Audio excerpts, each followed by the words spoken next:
So welcome all of you to your YouTube channel. तो कल हमने कंटिन्यूस ब्रीडर्स तक पढ़ लिया था। ये पार्ट नंबर 3 है रिप्रोडक्शन इन ऑर्गेनिज्म का। यहाँ पे हम कल वाले से आगे स्टार्ट करेंगे। हमने कल annual, biennials, perennials, continuous breeders, कुछ इंपॉर्टेंट टर्म्स जो थे पूरी एनसीईआरटी में जो लिख के रखे हैं उनके बारे में हमने कवर अप किया था, वो कंप्लीट की थी। अब उसके बाद हम आगे बढ़ते हैं, ठीक है। तो यहाँ कंप्लीट करने के बाद अब हमारे आ जाता है सेक्सुअल रिप्रोडक्शन में 3 पेजेस होते हैं। इसके टोटल 3 पेजेस होते हैं सेक्सुअल रिप्रोडक्शन के। सो लिख लेते हैं। There are 3 phases of sexual reproduction. मतलब ये जो सेक्सुअल रिप्रोडक्शन वाली जो प्रोसेस है वो 3 इवेंट्स में पूरी होगी। फर्स्ट इवेंट जो होता है, first event is pre fertilisation.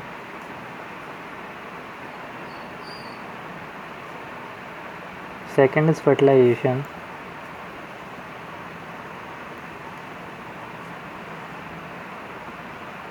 And third is post fertilisation.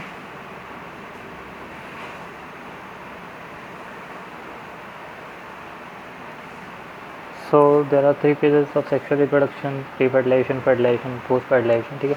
तो इसमें हम सभी को एक एक करके कवर अप करेंगे। पहले हम पढ़ेंगे प्री फर्टिलाइजेशन। तो फर्स्ट हम डाल लेते हैं heading pre fertilization. Pre fertilization pre fertilization actual में होता क्या है? प्री फर्टिलाइजेशन को देख लो। प्री फर्टिलाइजेशन में 2 इवेंट्स होते हैं। प्री फर्टिलाइजेशन तो एक इवेंट हो गया, एक प्री फर्टिलाइजेशन वाली चीज़ हो गई। उसके अलावा इसके अंदर भी 2 इवेंट्स होते हैं actually. It consist of 2 events या 2 प्रोसेसेस। तो लिख लेते हैं इट कंसिस्ट 2 प्रोसेस भी लिख लेते हैं, ज़्यादा अच्छा रहे। 2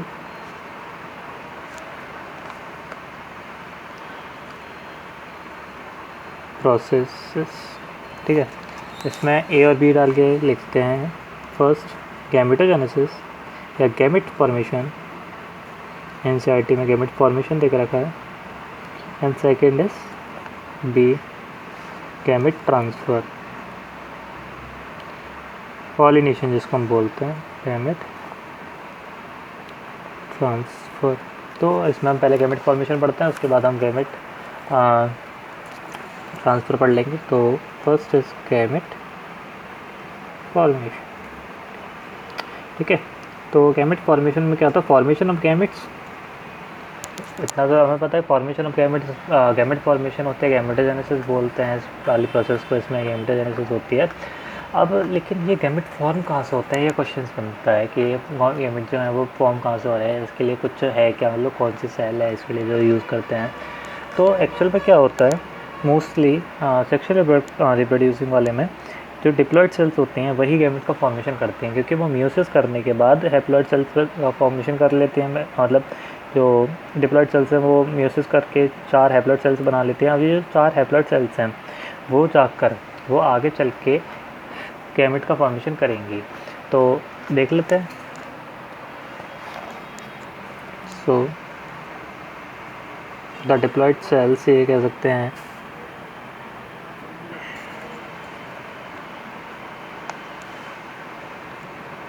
डिप्लॉयड सेल्स मोस्टली जो होता है, मोस्टली ऐसा नहीं, जनरली क्या होता है यही काम करती हैं। वैसे माइटोसिस करके भी हैप्लॉइड भी बना सकते हैं, जैसे जनरली, कितना गलत लिखे है। So the diploid cells generally form the gametes, ठीक है।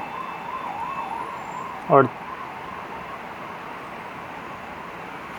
ठीक है, और जो गैमेट्स का फॉर्मेशन करे, जो सेल गैमेट का फॉर्मेशन करे, that is gamete mother cell. So लिख लेते हैं गैमेट मदर सेल क्या होती है? Gamete mother cell, those who form the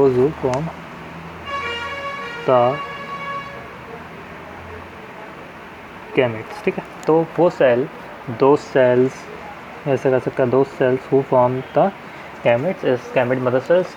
अब क्या होता है, कि हाँ ठीक है। तो अब क्या होता है, हमने ये पढ़ लिया कि चीज़ क्या होती है, मतलब ऐसे कि डिप्लॉयड सेल जनरली काम करते हैं, हैप्लॉइड भी बना लेते हैं। तो एक्चुअल में क्या होता है, देखो ये डिप्लॉयड सेल है, ठीक है, ये न्यूक्लियस इसका, ये डिप्लॉयड सेल है 2n मान लो, हाँ इसका 2n होगा, ये तो हमें पता है। अब क्या होगा, पहले तो ये करेंगे रिडक्शन डिवीजन, जैसे कि म्योसिस में होती है, ये म्योसिस बात चल रही है, म्योसाइट्स बोलते हैं इनको, म्योसाइट, क्योंकि म्योसिस में जा रही हैं तो म्योसाइट्स बोलते हैं, ठीक है। म्योसाइट्स डिप्लॉयड सेल्स होती हैं, अब ये म्योसिस में जा रही हैं। तो पहला होगा रिडक्शन डिवीजन, फर्स्ट, ऐसे फर्स्ट लिख देता हूँ मैं, बाद में लिख दूँगा फर्स्ट रिडक्शन डिवीजन। इसके बाद 2 सेल्स बन जाएंगी, ये हैप्लॉइड्स होंगे नंबर में, मतलब n नंबर ऑफ क्रोमोसोम होंगे। अब इसके बाद क्या होगा कि ये जो है वो 2 और बनाएंगी माइटोटिक करके, म्योसिस, ये सेकंड वाली म्योसिस सेकंड कर रही है, म्योसिस के पार्ट सेकंड कर रही है। हमने ये 11th क्लास में सेल डिवीजन वाले चैप्टर में पढ़ा है कि म्योसिस जो होते हैं एक रिडक्शन डिवीजन होता है, एक इक्वेशनल डिवीजन होता है। तो रिडक्शन डिवीजन में तो 1 से 2 बन गया, अब इससे 2 से 4 बनेंगी, ठीक है। तो 1 2 3 4 कंप्लीट।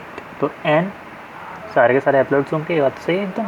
तो ये क्या होता है, फर्स्ट वाला जो हमने देखा वो क्या थी, म्योसिस फर्स्ट, जिसको हम क्या बोलते हैं, म्योसिस फर्स्ट, जिसको हम बोलते हैं रिडक्शन डिवीजन, रिडक्शनल डिवीजन, ठीक है। और दूसरा वाला जो होता है सेकेंड, वो होती है म्योसिस सेकेंड, म्योसिस सेकेंड जो होती है इक्वेशनल डिवीजन,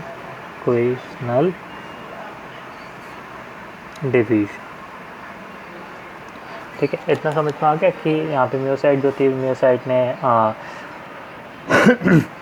म्योसाइट ने इसमें वो एन मतलब इक्वेशनल डिवीजन, रिडक्शनल डिवीजन किया तो उसने 2 सेल्स का फॉर्मेशन कर लिया, देन उसके ने इक्वेशनल डिवीजन किया तो उसने 4 सेल का फॉर्मेशन कर लिया। अभी साइटोकाइनेसिस के थ्रू हो जाएगी, इसमें पहले कैरियोकाइनेसिस होगी, देन साइटोकाइनेसिस होगी, प्रोफेज 1 प्रोफेज 2 वाली चीज़ें, सारी की सारी चीज़ें तो सेल डिवीजन वाले चैप्टर में पता चलेंगी, इसमें नहीं पता चलने वाली है, ठीक है। और अब और अगर यहीं पे जो सेल है, गैमेट मदर सेल जो है, इसको गैमेट मदर सेल बोलते हैं, जो गैमेट मदर सेल है, अब वहीं पे आकर ये हैप्लॉइड हो तो ये क्या करेगी, सिर्फ माइटोसिस करके 2 गैमेट्स का फॉर्मेशन कर देगी, जो कि n और n होंगे। ये क्या होगी, ये माइटोसिस होगी, ठीक है, माइटोसिस, ये म्योसिस और ये माइटोसिस ऐसे होते हैं, ठीक है। तो क्या होता है, एक पॉइंट लिख लेते हैं, एक छोटा सा पॉइंट बना के लिख लेते हैं यहाँ पे, meiocytes are the cells who undergoes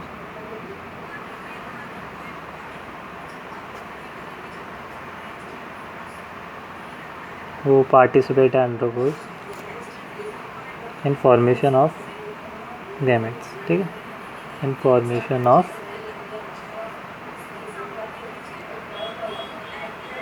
gametes, formation of gametes या फॉर्मेशन ऑफ गैमेट्स के फॉर्मेशन में आते हैं म्योसाइट्स को अपन लोग गैमेट मदर सेल्स भी बोलते हैं, ठीक है, इसको हम गैमेट मदर सेल्स बोलते हैं। तो कुछ गैमेट कुछ क्रोमोसोम नंबर हैं, अब ये देख लेते हैं क्रोमोसोम नंबर क्या होते हैं। क्रोमोसोम नंबर कुछ ऑर्गेनिज्म के देखे रखे हैं, तो मैं म्योसाइट्स का नंबर और उनमें गैमेट्स का नंबर, क्रोमोसोम नंबर क्या होगा, तो नेम या ऑर्गेनिज्म, म्योसाइट का क्रोमोसोम नंबर, म्योसाइट और गैमेट, ये n, ये 2n। तो यहाँ पे थोड़ा सा टाइम लग जाता है, इस वजह से हमने कुछ नेम्स लिख लिए हैं, कुछ ऑर्गेनिज्म के नेम्स लिखे हैं। ऑर्गेनिज्म हम भी एक एनिमल लिए हैं, ह्यूमन बींग्स के अंदर हमें पता है कि 46 क्रोमोसोम्स होते हैं, तो यानी कि उसकी म्योसाइट्स यानी गैमेट मदर सेल्स में 46 क्रोमोसोम होंगे, डिप्लॉयड नंबर है, ठीक है। गैमेट्स जो होते हैं वो हैप्लॉइड्स होते हैं, यानी कि इनका आधा कर देंगे तो आंसर निकल आएगा 23। और फिर क्लोसोम में 1260 होते हैं, तो इनका आधा कितना हो जाएगा, 630, ठीक है। हाउस फ्लाई में 12 होते हैं, तो इसका आधा हो जाएगा 6। राइस में 24 होते हैं, इसमें हो जाएगा 12। मेज़ में होते हैं 20, मेज़ में 20 होते हैं, तो इसका गैमेट जो एक वो होगा, गैमेट का क्रोमोसोम नंबर होगा 10 होगा, ठीक है। म्योसाइट्स को गैमेट मदर सेल्स भी बोलते हैं, म्योसाइट्स को गैमेट मदर सेल्स भी बोलते हैं। और ये तो हमें समझ में आ रहा है कि यहाँ पे हमने कुछ बता दिया, कुछ तक देख लिया कि ह्यूमन बींग्स में कितने होते हैं, बाकी सारे एनसीईआरटी में देख रखे हैं, आप खुद से कर सकते हैं। तो ये कह सकते हैं कि मियोसाइट का जो मियोसाइट क्रोमोसोम नंबर, ऐसे chromosome number is equals to half of gamete, sorry is equals to 2 into gamete chromosome number, ऐसे लिख सकते हैं। यानी कि किसी का गैमेट अगर हमें देख के रखा हो तो हम इसका मियोसाइट क्रोमोसोम नंबर निकाल सकते हैं ना, क्रोमोसोम नंबर, ठीक है। तो ये चीज़ हो गई मियोसाइट का chromosome number is equals to 2 into gamete का क्रोमोसोम नंबर। तो चलो ये समझ में आ जाता है हमें। अब इसके बाद गैमेट फॉर्मेशन हो गया। गैमेट फॉर्मेशन के बाद हमें गैमेट ट्रांसफ़र भी करना होगा। तो आगे वाली प्रोसेस जो सेकंड प्रोसेस है या बी जो प्रोसेस है उसको गैमेट ट्रांसफ़र, तो इसको गैमेट ट्रांसफ़र लिख लेते हैं, gamete transfer. It is also called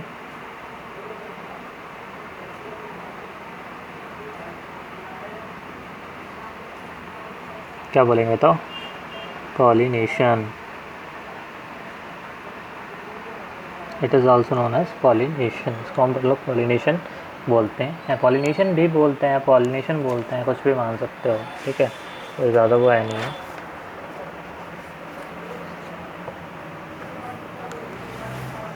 तो पॉलिनेशन, ट्रांसफ़र ऑफ गैमेट्स, वही चीज़ है, इसमें भी कोई वो नहीं है। तो transfer of gamete is known as the pollination. अब क्या होता है, पॉलिनेशन आर ऑफ 2 टाइप्स, तो लिख लेते हैं। It is of 2 type, it is of 2 types, one abiotic and second is biotic। Abiotic कौन से होते हैं? अबायोटिक वो होते हैं जो कि नॉन लिविंग चीज़ों पे डिपेंड करते हैं, जैसे कि वाटर हो गया, विंड हो गया। और यहाँ पर बायोटिक कौन से होते हैं? बायोटिक जो कि लिविंग पे डिपेंड करते हैं, लेकिन लिविंग थिंग्स पे या लिविंग ऑर्गेनिजम्स पे इस पर डिपेंड करते हैं। तो फर्स्ट वर्ड ए और बी लिख लेते हैं इसको, सॉरी फर्स्ट और सेकेंड ही रहने देते हैं। तो फर्स्ट इज बाय एबायोटिक, देख लेते हैं कौन कौन से मेथड होते हैं। बाय एबायोटिक ब्रैकेट में नॉन लिविंग, ठीक है, नॉन लिविंग। तो non living by air and water, by air and water, ठीक है। बाय एयर एंड वाटर में चलो क्या होता है, ये चीज़ हमने देख ली, बाय एयर और वाटर। तो एयर और वाटर के थ्रू इनका ट्रांसफ़र ऑफ गैमेट तो हो जाता है, लेकिन क्या होता है, इनके चांसेस जो होते हैं ना, वो स्टिग्मा तक पहुंचने के, या ये बोलें कि वो फीमेल जो गैमेट है वहाँ तक पहुंचने के चांसेस जो होते हैं वो बहुत ज़्यादा रेयर होते हैं। अब एक बार बताइए कि कोई पानी में सपोज़ कर लीजिए कि एंड्रोशियम या एंथर, सॉरी हम लोग प्लांट्स में नाम देते हैं एंथर, और यहाँ पर एंथ्रीडियम बोलते हैं। तो यहीं पर सपोज कर लीजिए कोई पॉलन ग्रेन है, इसको पॉलन ग्रेन है, और वो पॉलन ग्रेन एयर में फैल गया, ठीक है। तो एक पॉलन ग्रेन स्टिग्मा को मिल जाए, या ये बोलें कि स्टिग्मा को फर्टिलाइज़ कर ले, ऐसा तो पॉसिबल है नहीं, क्योंकि वो सारे के सारे कहीं और भी उड़ के जा सकते हैं। हो सकता है कि थोड़े बहुत वहीं पे रुक जाए और बाकी सारे चले जाएँ। तो इनको बहुत ज़्यादा ही अमाउंट में बनाने पड़ते हैं टू कंपनसेट द लॉस, ठीक है। तो यहाँ पर ये होता है दे प्रोड्यूसेस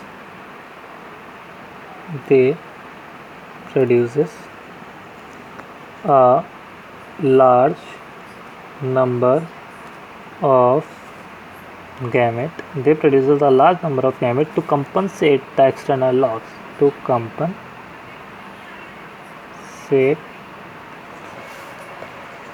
the external loss, ठीक है। मतलब ये हुआ कि एक्सटर्नल लॉस जो भी हो रहा है, जो फीमेल मतलब वाटर की वजह से सारे कहीं और चले जाएंगे, या एयर की वजह से बहुत सारी चीज़ें, तो इनकी वजह से क्या होता है, एक्सटर्नल लॉस होता है। एक्सटर्नल लॉस की वजह से इनको बहुत ज़्यादा अमाउंट में प्रोड्यूस करने होते हैं। तो ये बात समझ में आती है कि हमें इनको बहुत ज़्यादा अमाउंट में किस तरह से प्रोड्यूस करना होता है, to compensate the external loss, जो कि उसकी डेफिनेशन दे के रखी है, एनसीईआरटी में एक लाइन दे के रखी है। तो क्या होता है जनरली, क्या होता है देखिए, हमने ये तो पढ़ लिया कि एक्सटर्नल लॉस को कंपनसेट करने के लिए they produce large number of gamete, both male and female, तो दोनों को बनाने पड़ते हैं। जनरली क्या होता है, बोथ जनरली मेल गैमेट। आपने ह्यूमंस में भी देखा होगा कि मेल गैमेट जो होता है वो मोटाइल होता है। Generally male gamete are motile, या generally male gamete is motile, sorry, but in some fungi and algae,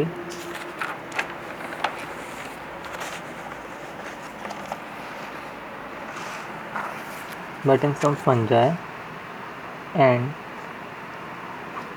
algae, both gametes are motile. ठीक है, तो ये हमें समझ में आ जाता है कि यहाँ पे जो गैमेट्स होते हैं वो दोनों के दोनों मोटाइल होते हैं। मतलब एक तरह से कह सकते हैं कि कुछ फंजाई और कुछ एल्गीज में जो गैमेट्स होते हैं वो मतलब वो मोटाइल होता है। ठीक है, अब इसके बाद एक सेकंड वाले पे हम चलते हैं।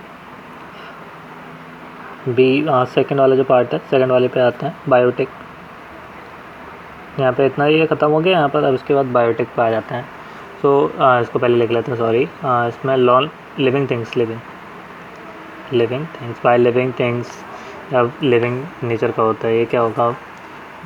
बाय हनी बीज, जो सबसे ज़्यादा फेमस होता है हनी बीज। इंसेक्ट में सबसे ज़्यादा हनी बीज ही करते हैं। ठीक है, तो हनी बीज, बर्ड्स, और उसके अलावा बैट्स वगैरह भी कर देते हैं। और बैट्स, लेमर्स, गेको, लिजार्ड्स, मतलब काफ़ी सारे हैं जो कि आराम से पॉलिनेशन करा सकते हैं। तो कुछ के हनी बीज, बर्ड्स लिख लेते हैं, लिजार्ड्स लिख लेते हैं, some garden gecko lizards, garden lizards, gecko lizards, bats कर देते हैं। तो एक्स्ट्रा बहुत सारे हैं, ऐसा नहीं है कि यही चीज़ है, बहुत सारे हैं, बहुत ज़्यादा। हम अगले वाले चैप्टर में पढ़ेंगे कितने होते हैं। वो काफ़ी लोग काफ़ी ज़्यादा कर लेते हैं, मतलब काफ़ी ज़्यादा ऑर्गेनिज्म जो होता है, कुछ स्पीशीज़ जो होती हैं वो कर देती हैं इनके लिए पॉलिनेशन। इवन एक परिणाम वाली चीज़ भी होती है। ठीक है, वो भी हम आगे समझाएंगे, आगे वाले चैप्टर में ज़्यादा अच्छे से समझ में आएगा। अब क्या होता है, हमें एक छोटा सा पढ़ना है। हमने तो पढ़ लिया सर गैमेट का फॉर्मेशन कैसे हुआ। सर सही बात है, गैमेट का फॉर्मेशन हो गया सर गैमेट ट्रांसफ़र भी हो गया। सर सारे के सारे हमने ये सुना है कि मेल्स में, ह्यूमंस में देखा जाए तो ये मेल गैमेट होता है वो छोटा होता है, और वहीं पे जो फीमेल गैमेट होता है वो बड़ा होता है। वो स्फेरिकल स्ट्रक्चर का होता है, और जो मेल गैमेट होता है कुछ कोन टाइप, मतलब कुछ ऐसा अलग सा अजीब सा होता है, उसकी तेल भी निकल रही होती है। तो सर ऐसा कुछ होता है कि कुछ मतलब कुछ सेम टाइप के भी होते हों, कुछ मतलब डिफरेंट टाइप के भी होते हो, तो ऐसा कुछ होता है क्या सर? हाँ, तो होता है, इसको हम पढ़ लेते हैं। तो gametes are of two types. Gametes on the basis of size, gametes are of two types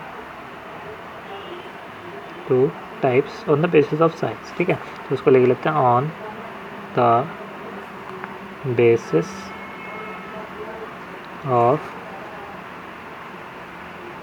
size. ठीक है, on the basis of size there are gametes are of two types. First isogametes. Isogametes वो gametes होते हैं, कौन से gametes होते हैं बताइए? आइसोगैमेट्स कौन से गैमेट्स होते हैं? जो कि सेम साइज़ के गैमेट्स होते हैं। ठीक है, यानी कि gametes are of same size. क्या? Gametes are of same size, are of same size. For example cladophora. ठीक है, तो एग्जांपल में जगह तो है नहीं, चलो नीचे लिख लेते हैं। एग्जांपल क्लेडोफोरा एक एल्गी है, तो क्लेडोफोरा एन एल्गी। ठीक है, एल्गा एक प्लूरल नेम होता है, एल्गा एक एल्गा। हाँ, तो आइसोगैमेट्स क्लेडोफोरा एक एन एल्गा। सेकंड पे आ जाते हैं हम हेट्रोगैमेट्स।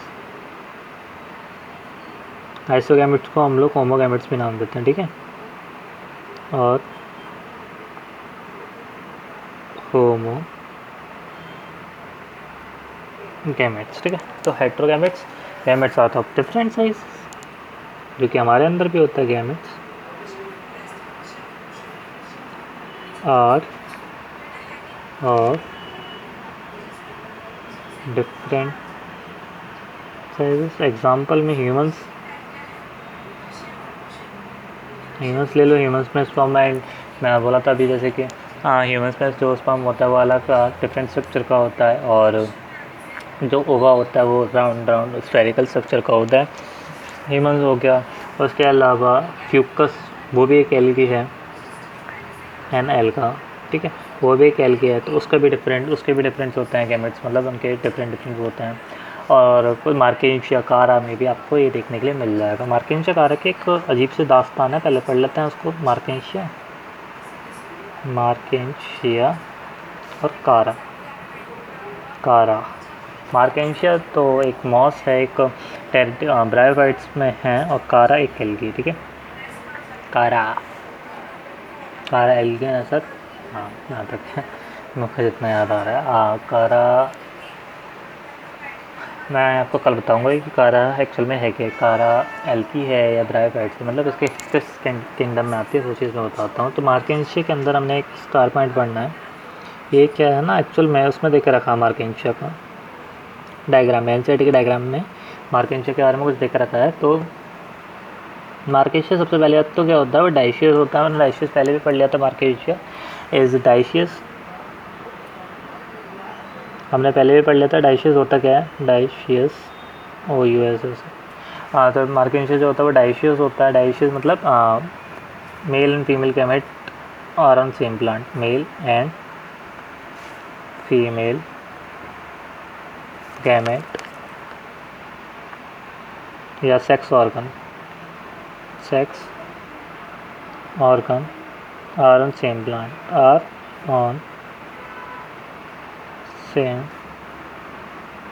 प्लांट, ठीक है। तो यानी कि क्या हुआ कि मार्केशिया जो होता है वो डाइशियस होता है, यानी कि उसमें सेम प्लांट पर दोनों के दोनों गैमेट्स मिलेंगे, मेल और फीमेल सेक्स ऑर्गन दोनों के दोनों मिलेंगे। अभी क्या होता है पता है आपने, चीज़ देखते हो कि मार्केशिया के अंदर ना कुछ ग्लोबिल और न्यूक्लियल बना के रखा है। तो ग्लोबिल और न्यूक्लियल होता क्या है, पहले वो चीज़ देख लेना। तो ग्लोबिल इस, देखो अपने अंदर क्या होता है, हम ह्यूमंस के अंदर देखा जाए ना, हम ह्यूमंस के अंदर आपने एक चीज़ देखोगी, जो फीमेल गैमेट होती है, उसका आपने गोल गोल जैसा देखा होगा, मतलब जैसे स्फेरिकल स्ट्रक्चर होता है ना, तो गोल गोल होता है। तो ग्लोबिल यहाँ पर उल्टा होता है मार्केशिया के अंदर। तो मार्केशिया के अंदर ग्लोबिल जो होता है वो मेल सेक्स ऑर्गन होता है, मेल सेक्स ऑर्गन होता है।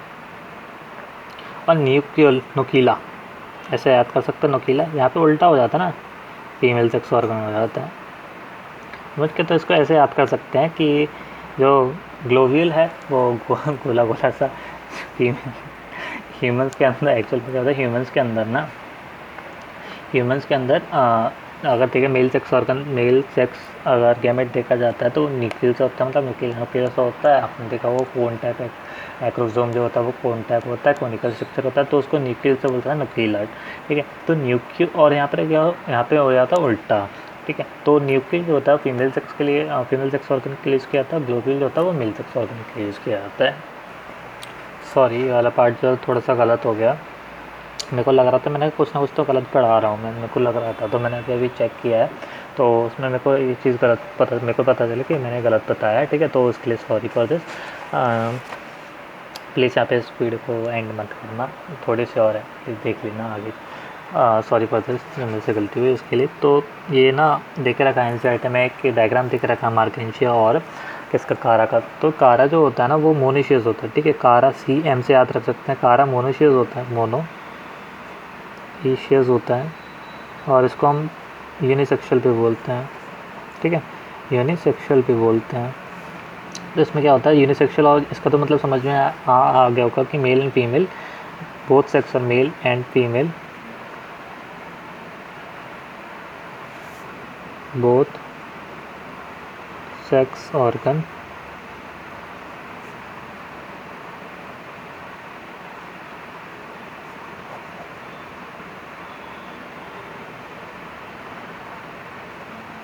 both sex organs are present on same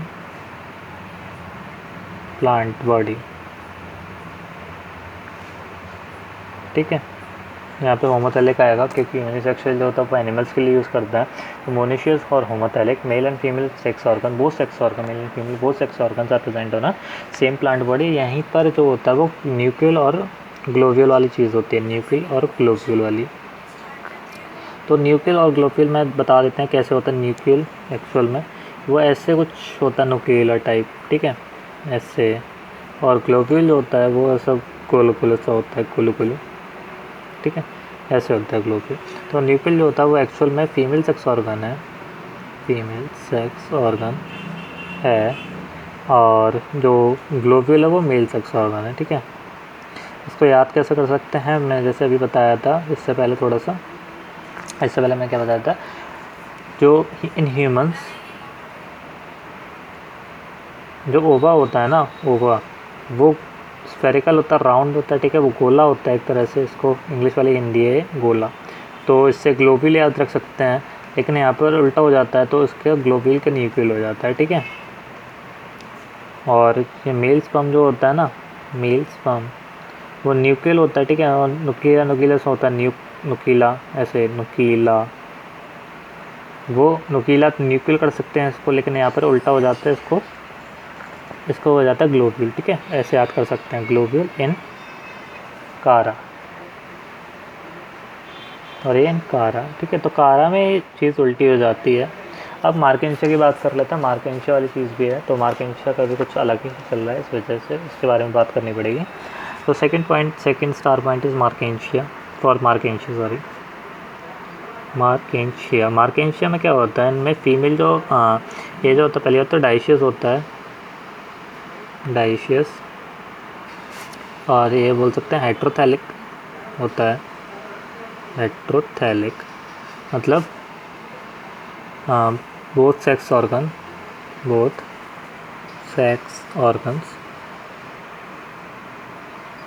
are present on different plant body, ठीक है। तो डिफरेंट प्लांट बॉडी पर मिलेंगे दोनों के दोनों सेक्स ऑर्गन्स, और डाइशियस हेट्रोथैलिक बोल सकते हैं मार्केंशिया को, डिफरेंट प्लांट बॉडी में मिलते हैं, और डाइशियस और हेट्रोथैलिक बोल सकते हैं मार्केंशिया को। और इसमें क्या होता है, एंथ्रीडियोफोर और आर्किगोनियोफोर, एंथ्रीडियोफोर और आर्किगोनियोफोर होता है कि एक्चुअल में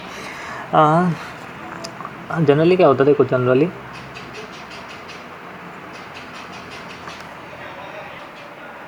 क्या होता है, एंथ्रीडियम जो हम यूज़ करते हैं वो मेल्स के लिए यूज़ करते हैं, ये चीज़ है, और आर्किगोनियम जो होता है वो फीमेल्स के लिए यूज़ करते हैं, मतलब फीमेल सेक्स ऑर्गन के लिए, ठीक है। और एंथ्रीडियम अब इससे आगे बनेगा एंथ्रीडियम, तो एंथर ऐसी चीज़, आर्किगोनियोफोर, तो आर, ठीक है, इससे आर्किगोनियम से आर्किगोनियोफोर बनेगा, एंथ्रीडियम से एंथ्रीडियम बनेगा, तो ये एंथर बनेगा, तो ये चीज़ होती है, ठीक है। आर्किगोनियोफोर और एंथ्रीडियोफोर बोली चीज़ अलग होती है, उनके जो होते हैं, ठीक है, स्पोर्ट्स वगैरह होते हैं, हमें बाद में पता चल जाएगा मेल सेक्स ऑर्गन और ये फीमेल सेक्स ऑर्गन। अब इतना हो गया, तो अब क्या होता है इसमें मार्केंशिया के अंदर एंथ्रीडियोफोर जो होता है ना, अब जैसे कि सपोज हमें मार्केंशिया का प्लांट अगर हमें सबको पहचानना है, हमें देखना है कि देखकर ही बताना है, मॉर्फोलॉजिकली दूर से देखकर बताना है कि ये मार्केंशिया का प्लांट है, हमें समझ में आ गया मार्केंशिया का प्लांट जिसमें मेल कौन है फीमेल कौन है। तो एंथ्रीडियम क्या ये बोल रहे हैं, एंथ्रीडियोफोर जो होता है ना, एंथ्रीडियोफोर वो मेल के लिए होता है, हमें समझ में आता है। उसका जो एक्सटर्नल स्ट्रक्चर है ना, एक्सटर्नल स्ट्रक्चर इज़ बेकार सा फ्लावर, ठीक है, ऐसे लिख सकते हैं, बेकार सा फ्लावर, जिसकी कोई शेप नहीं होगी ठीक से, मतलब ऐसे ही गुड़मुड़ी सा होगा, बेकार सा होगा, ऐसे कुछ ऐसे बन रहा होगा, ये छोटे से फ्लावर ऐसे बन रहा होगा। और वहीं पर आर्किगोनियोफोर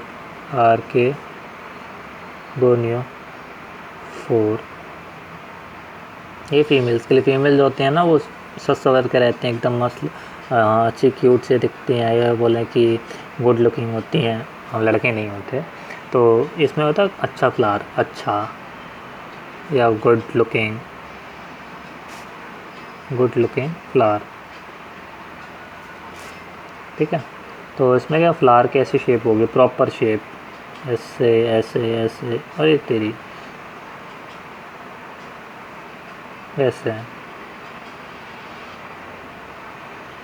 ठीक है, ऐसे ऐसे कुछ फ्लावर की शेप होती है, एकदम मतलब अच्छा सा क्यूट सा दिखाई देता है इसमें, ठीक है, अच्छा गुड लुकिंग फ्लावर। तो ये चीज़ समझ में आ गई मार्केंशिया के अंदर क्या कैसे है, और ये चीज़ होती है। और इसके बाद हम आगे करते हैं, एक थोड़ा सा हो गया। इसके बाद आता है सेकंड नंबर पे फर्टिलाइजेशन। अब यहाँ पे ये सारी चीज़ें कंप्लीट हो गई हैं। इसके बाद सेकंड जो इवेंट है ये देख लेते हैं पहले किससे लिखा हुआ है।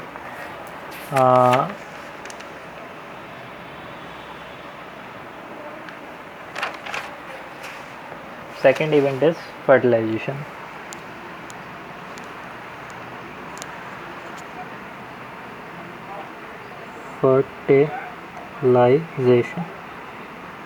फर्टिलाइजेशन क्या होता है? Fusion of two gametes is known as fertilization. Fertilization में ज़्यादा कुछ होता नहीं है, लिख लेते हैं फर्टिलाइजेशन में क्या है।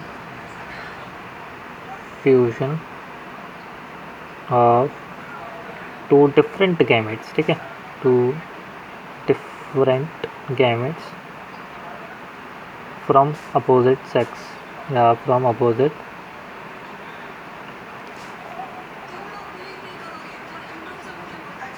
पार्टनर, ठीक है, from two different opposite sex partner. तो ये होता है। अब इसमें भी कुछ टाइप होते हैं। It consist of two types, they are of two types,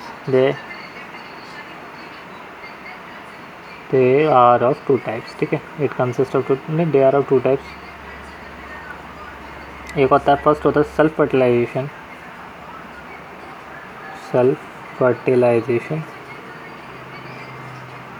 और सेकंड होता है क्रॉस फर्टिलाइजेशन। फर्टिलाइजेशन के बाद हम इस लेक्चर को ख़त्म कर देंगे, तो थर्ड लेक्चर में हम थोड़ा सा लेके आएंगे। इसके 5 लेक्चर या 6 लेक्चर बन सकते हैं, आधे घंटे के। 3 घंटे में एक चैप्टर कंप्लीट हो गया, आधे एक साथ तक देखा जाए तो फर्स्ट सेल्फ फर्टिलाइजेशन आ जाते हैं। सेल्फ फर्टिलाइजेशन, सेल्फ फर्टिलाइजेशन में क्या है? सेल्फ फर्टिलाइजेशन होता क्या है एक्चुअल में, ये देख लेते हैं। सेल्फ फर्टिलाइजेशन में, है ना, सेल्फ फर्टिलाइजेशन में होता क्या है? सेल्फ फर्टिलाइजेशन क्या होता है? अपने ही प्लांट में, ठीक है, अपनी सेल्फ फर्टिलाइजेशन भी 2 टाइप के होते हैं, हम आगे पढ़ेंगे, ऑटोगैमी और ट्रीटोगैमी। तो अपने ही प्लांट में वो चीज़ अभी की नहीं है, वो अब आज की है। सेल्फ फर्टिलाइजेशन में एक ही चीज़ है कि अपने ही प्लांट में अपने ही प्लांट के अंदर स्टिग्मा को रिसेप्ट कराना या स्टिग्मा को फर्टिलाइज कर देना। वैसा सेम प्लांट, मतलब सेम प्लांट में ही काम चल रहा है। यहाँ पर रिप्रोडक्शन जो हो रहा है वो सेम प्लांट के अंदर हो रहा है। जो स्टेमन से गया एंथर, स्टिग्मा पे जाकर चिपक गया और वहाँ पे उसने पॉलिनेशन कर दिया। तो ये सारी चीज़ों की फर्टिलाइजेशन वहाँ पर हो गया। तो सेल्फ फर्टिलाइजेशन अपने ही प्लांट के अंदर सब कुछ चल रहा है और कुछ नहीं चल रहा। सो ट्रांसफ़र ऑफ पॉलन ग्रेन, ऐसे लिख सकते हैं इसको, transfer of pollen grains to stigma of same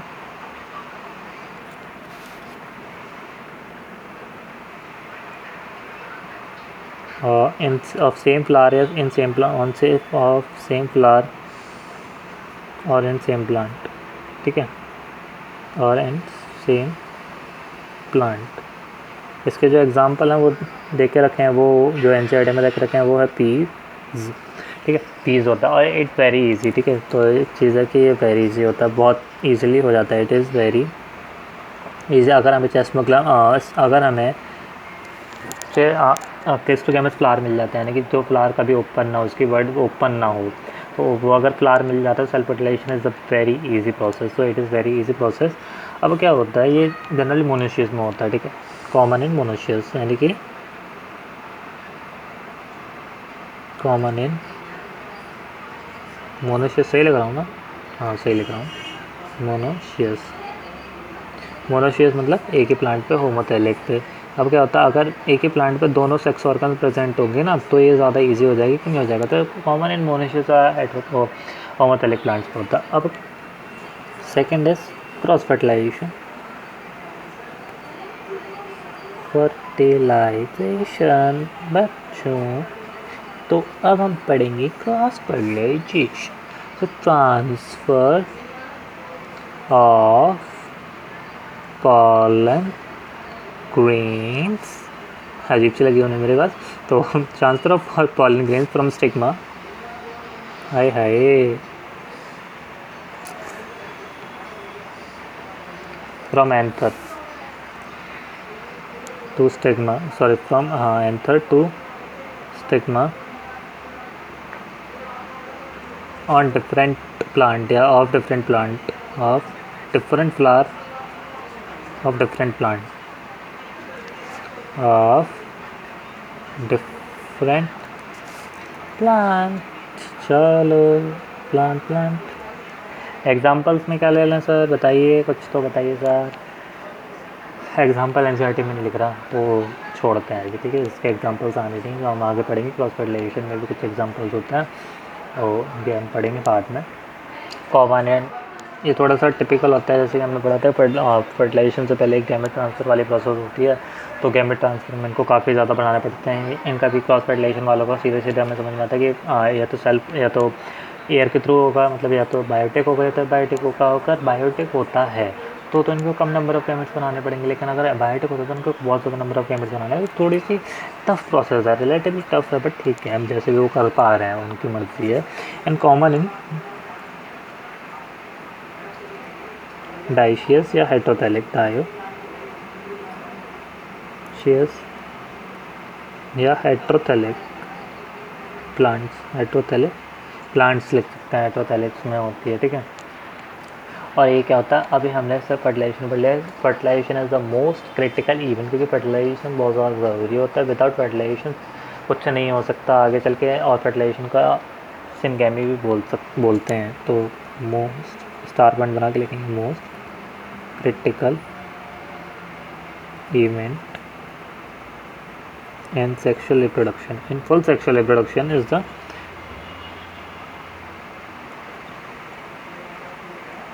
most critical event in sexual reproduction, ठीक है। तो ये सब बातें हमें समझ में आ गई कि most critical event sexual reproduction में ये है, क्योंकि इसके बाद ही ज़ायगोट का फॉर्मेशन होगा। इसके बाद ही दो गैमेट्स फ्यूज़ करके गैमेट्स का ज़ायगोट का फॉर्मेशन करेंगे, दैन वो एम्ब्रियो का फॉर्मेशन करेंगे। तो ये सारी चीज़ें इसको सिनगैमी भी बोलते हैं। Also called syngamy. कहाँ लिखूँगा बताइए, यहाँ लिख देते हैं, छोटा सा ये पॉइंट है, ऑल्सो कॉल्ड सिनगैमी, ठीक है। सिनगैमी भी बोलते हैं इसको,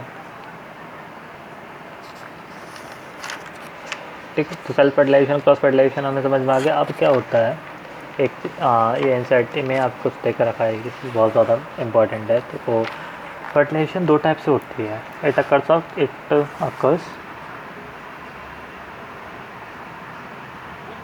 टू टाइप्स, ठीक है। ये जो होते हैं वो दो टाइप से होते हैं। मैं बताता हूँ कैसे। आप पहला तो ये देख सकते हैं कि एक्सटर्नल फर्टिलाइजेशन और दूसरी होती है इंटरनल फर्टिलाइजेशन। इंटरनल फर्टिलाइजेशन जो होते हैं वो मैमल्स वगैरह में ज़्यादा देखने के लिए मिलती है। एक्सटर्नल फर्टिलाइजेशन हमें लोअर एनिमल्स में देखने के लिए मिलती है। अब क्या होगा है, एक्सटर्नल फर्टिलाइजेशन में सबसे बड़ी दिक्कत ये होती है कि कंपनसेट करने के लिए एक्सटर्नल लॉस को, फर्टिलाइजेशन अगर बाहर हो रहा है तो गैमेट्स का फॉर्मेशन बाहर ही होगा। जैसे कि कोई अगर वाटर पॉलिनेटेड प्लांट है कि जो वाटर से अपना पॉलिनेशन कर रहा है और एयर से जो कोई पॉलिनेशन कर रहा है तो उनको बहुत ज़्यादा चाहिए होगा। तो नॉर्मली जनरली वाटर में करता है।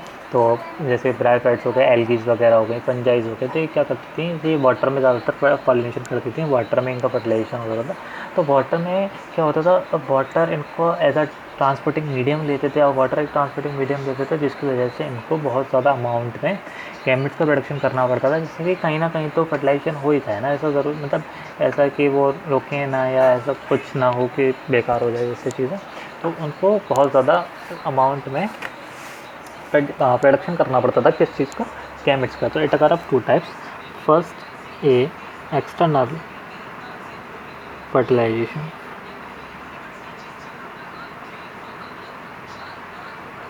second is internal fertilization,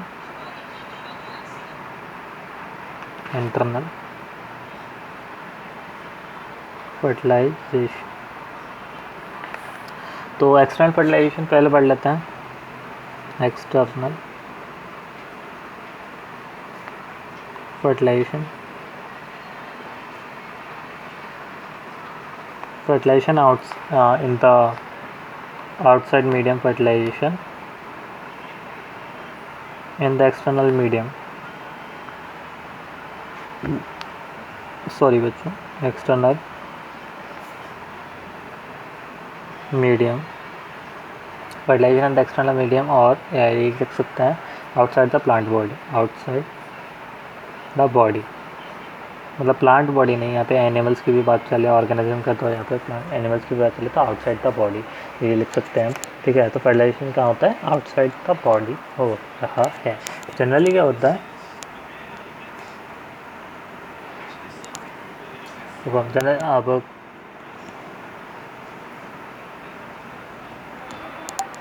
ठीक है। तो एक्सटर्नल फर्टिलाइजेशन में fertilization of the external medium या आउटसाइड द बॉडी होता है। अब हमने जो चीज़ पढ़ी थी वो चीज़ लिख लेते हैं जो हमने 2 बार पढ़ चुके हैं, ऑर्गेनिज्म, इसको स्टार पॉइंट बना के लिखेंगे। Organism, those organism who shows external fertilisation,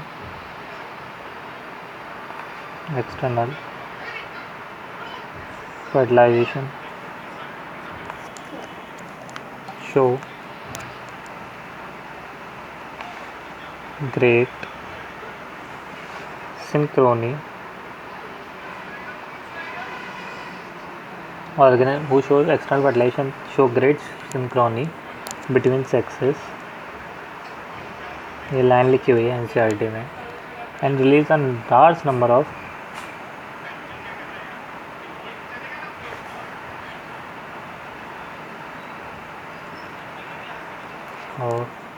gametes in the surrounding medium.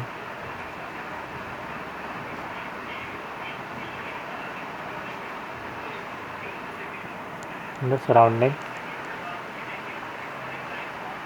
medium, ठीक है। दैट्स वाई ऐसे लिख सकता है, इसको पॉइंट बना के, that's why the mail and female both produces a large number of gametes, a large number of gametes to compensate the external loss.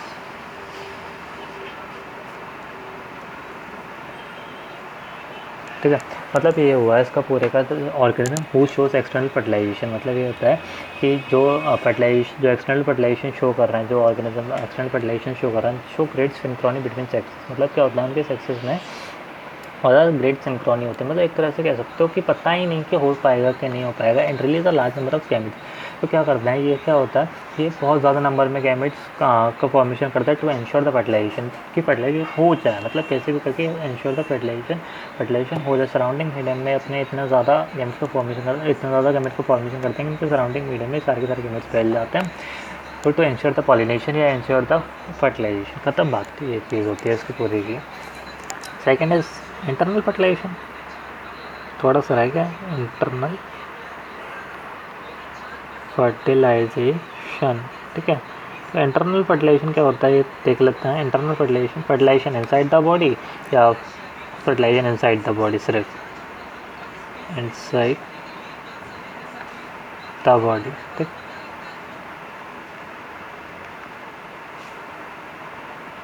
Fertilisation inside the body, अब फर्टिलाइजेशन इनसाइड द बॉडी, अब क्या होता है ना, इसके examples लिख लेते हैं, चलो। Fungi, plants like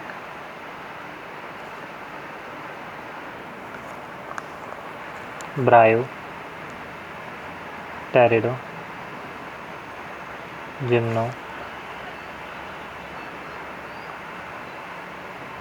angio,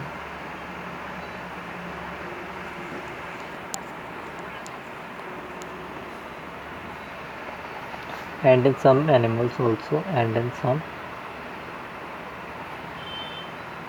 animals, reptiles, like reptiles,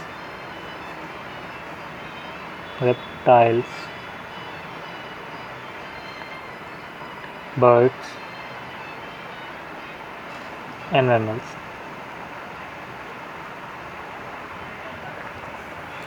internal fertilization external fertilization का मतलब ये है कि यहाँ पे एंजियोस्पर्म्स और जिम्नोस्पर्म्स, इनके अंदर इंटरनल फर्टिलाइजेशन होता है और कहीं ना कहीं एक्सटर्नल फर्टिलाइजेशन क्रायोटेरिडम होता है, क्योंकि एक चीज़ आपने देखी होगी कि ब्रायोफाइट्स को इनके अंदर भी इंटरनल फर्टिलाइजेशन होता है, क्योंकि इनको लेकिन ट्रांसफ़र ऑफ गैमेट्स के लिए इनको वाटर एक मीडियम चाहिए होता है, ठीक है। तो वो चीज़ हो जाती है। अब क्या होता है ना, एक चीज़ और कह के रखी है, मतलब एक चीज़ और है कि हायर प्लांट्स में जैसे सीडेड प्लांट्स होते हैं, एंजियोस्पर्म जो होता है ना, उनके अंदर जो नॉन मोटाइल मेल गैमेट होता है वो नॉन मोटाइल जो मेल गैमेट जो होता है ना, वहाँ पर नॉन मोटाइल होता है। तो नॉन मोटाइल मेल गैमेट जो होता है ना, वो फीमेल गैमेट के पास पॉलिन ट्यूब के थ्रू जाता है। तो इसको भी लिख लेते हैं, इसको एक छोटा सा 4 पॉइंट बना के लिख लेते हैं। तो इन सीडेड प्लांट्स या एंजियोस्पर्म्स, सीधा angiosperms, the male gamete, the non motile male gamete, यहाँ पे मोटाइल नहीं है तो the non motile male gamete are is carried to female gamete through pollen tube, तो फीमेल गैमेट या ओवा थ्रू पॉलन ट्यूब, ठीक है। मतलब क्या होता है कि हम ये वाली जो चीज़ है वो एक्सप्लेन करने के लिए मैं आगे वाले चैप्टर में करूँगा, अगले वाले चैप्टर में करूँगा। पॉलन ट्यूब के थ्रू ये जो होता है जो मेल गैमेट होता है ना, वो फीमेल गैमेट के पास जाता है। मतलब ये जो मेल गैमेट होता है वो फीमेल गैमेट के पास पॉलन ट्यूब के थ्रू बना जाता है, मतलब पॉलन ट्यूब का फॉर्मेशन करता है पूरा। तो उसके बाद जाता है, इसमें सिनर्जिड्स वगैरह हेल्प करता है। हम आगे पढ़ेंगे, टेंशन ना लीजिए। तो अभी तक इसको इतना ही रखते हैं, आगे हम पढ़ेंगे कि यहाँ पे एक्स्ट्रा फर्टिलाइजेशन हो तो उसके अंदर ओविपेरस वीविपेरस फर्टिलाइजेशन, ये पोस्ट फर्टिलाइजेशन स्ट्रक्चर्स इनको हम बाद में पढ़ते हैं कि क्या होता है, ओविपेरस क्या होते हैं, वीविपेरस